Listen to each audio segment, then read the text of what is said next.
प्रार्थना करते रहो परमेश्वर से। परमेश्वर सुनने के लिए तैयार है। नित्य प्रार्थना करते रहो। परमेश्वर कहता है कि तुम मांगो, तुम मुझसे मांगो, मैं देने के लिए तैयार हूं। इसलिए हम परमेश्वर से मांगते रहना है। संसारिक बातों पर मन नहीं लगाना है। जब हम परमेश्वर की सच्चाई में आए हैं और सत्संगों में गए हैं, उस गुरु ज्ञान को पाया है, तो आपको परमेश्वर से अपना संबंध बनाए रखना है। जिस तरह से एक हम मोबाइल लेते हैं, तो मोबाइल के अंदर जब तक सिम नहीं है, सिम कार्ड नहीं पड़ा हुआ है, तो वो फोन किसी काम का नहीं है। उसके अंदर बैटरी है, आप पिक्चर देखो, कुछ भी देखो, गाना सुनो, लेकिन जो है जब तक उसके अंदर सिम नहीं है तब तक आप एक दूसरे के साथ बात नहीं कर सकते हो। इसी तरह से परमेश्वर का वो गुरु ज्ञान आपके अंदर आया है, आपने उस सत्संग को ग्रहण किया है और वो आत्मा आपके अंदर आई है, तो आप क्या हो गए? रिचार्ज हो गए हैं। और आप डायरेक्ट किससे कनेक्ट हो गए हैं? परमात्मा से। जब फोन पर सिम लगता है तब हम फोन से बातें करते हैं एक दूसरे से। इसी तरह से जब हमने गुरु ज्ञान लिया है, परमेश्वर की सच्चाई को जाना है, ग्रहण किया है, तो हम परमात्मा से जुड़ गए हैं। तो परमेश्वर से बातें करना है। अब शैतान परेशान हो गया है कि मैं इसको फोन कर रहा हूं, इसका फोन नहीं मिलता है, क्योंकि इसका फोन कह रहा है नॉट रीचेबल। क्यों कह रहा है? क्योंकि उसका फोन किससे कनेक्ट हो रखा है? परमात्मा से। क्योंकि वो परमात्मा से कनेक्ट हो रखा है, परमात्मा से बातें कर रहा है। लामांतरे वे संतनो मनमात्र ही तेरे वे शोतरो कुरव सत्रे ही तेरे लाखा रबा रबा सात्र ही तेरे वे शोतरो बलबा सांत्र हिंतिनी रब्ब बलबा सांत्र हिंतिनी करे वे शोतरो सिकेंद्रे नमात्र ही तेरे वे शोतरो बलबा रबा रबा सांत्र। वो तो परमेश्वर से कनेक्ट हो रखा है। शैतान परेशान।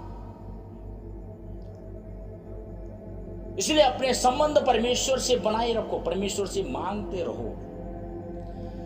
जो अन्य भाषा में प्रार्थना करता है वो किसी मनुष्य से नहीं, लेकिन परमेश्वर से बातें करता है। पवित्र आत्मा आपके अंदर है।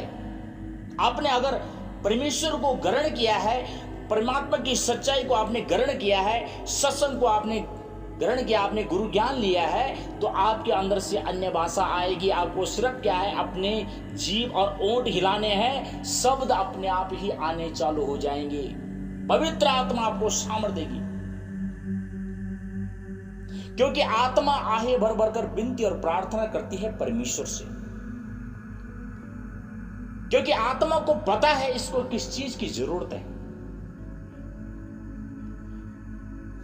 इसलिए परमेश्वर के साथ ऐसे अपना संबंध बनाओ और बातें करो परमेश्वर से, प्रार्थना करो, विनती करो। परमेश्वर कहता है पृथ्वी पर 2 या 3 जन मेरे नाम से बैठे हैं तो मैं वहां पर मौजूद हूं।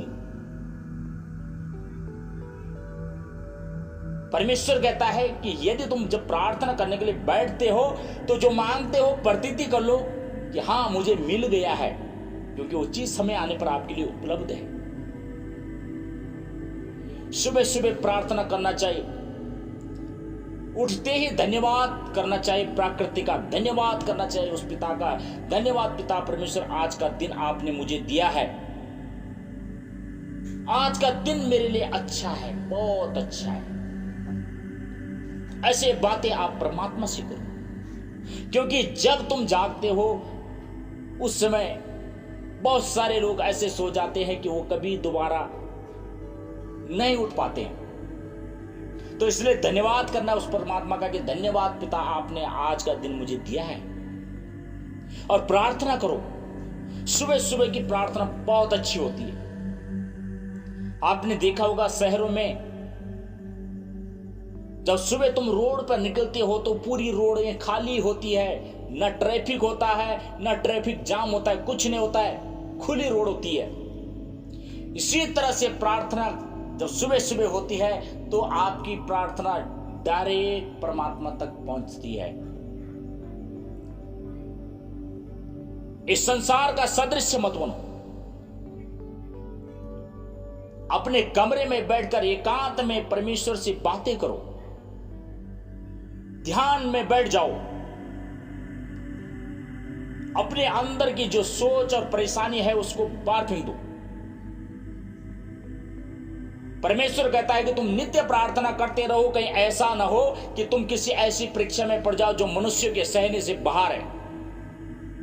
अगर तुम ऐसी परीक्षा में पड़ गए हो तो परमेश्वर कहता मैं तुम्हें वहां से निकालूंगा। तो इससे अच्छा है कि हम उस परीक्षा में क्यों पड़े, इससे अच्छा है कि हम नित्य प्रार्थना करें। परमेश्वर की इच्छा के अनुसार चलना है, ना कि इस संसार के।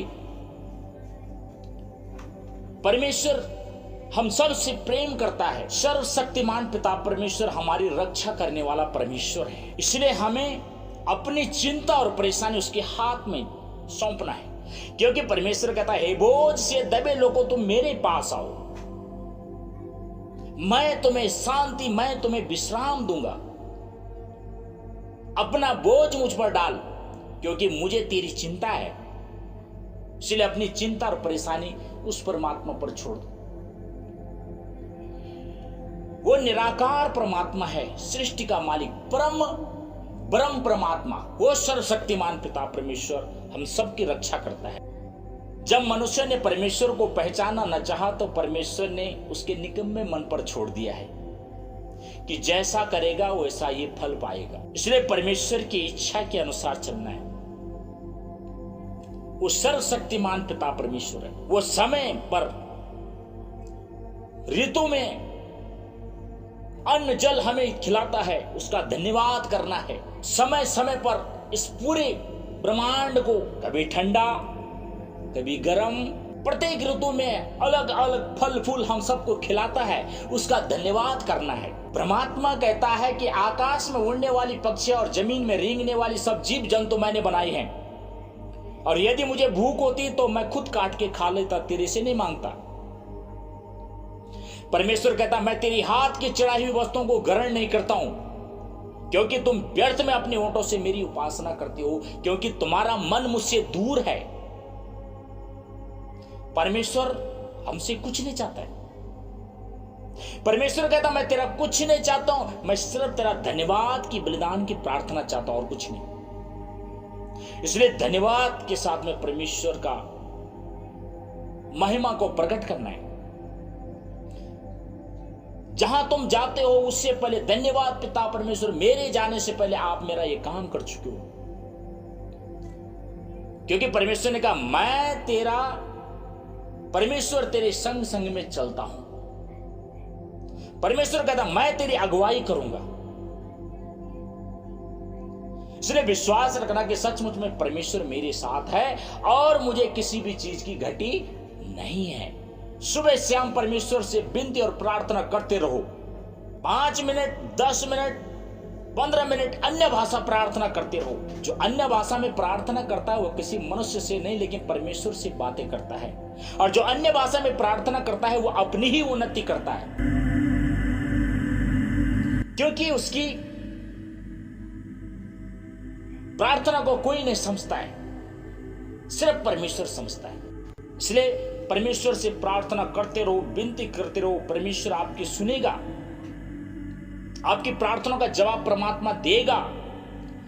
धन्यवाद करते हैं पिता परमेश्वर, जितने भी लोग इसको सुन रहे हैं इनके जीवन में अपना प्रकाश डाले और इनके जीवन से हर एक दुख परेशानी को नष्ट कर दे।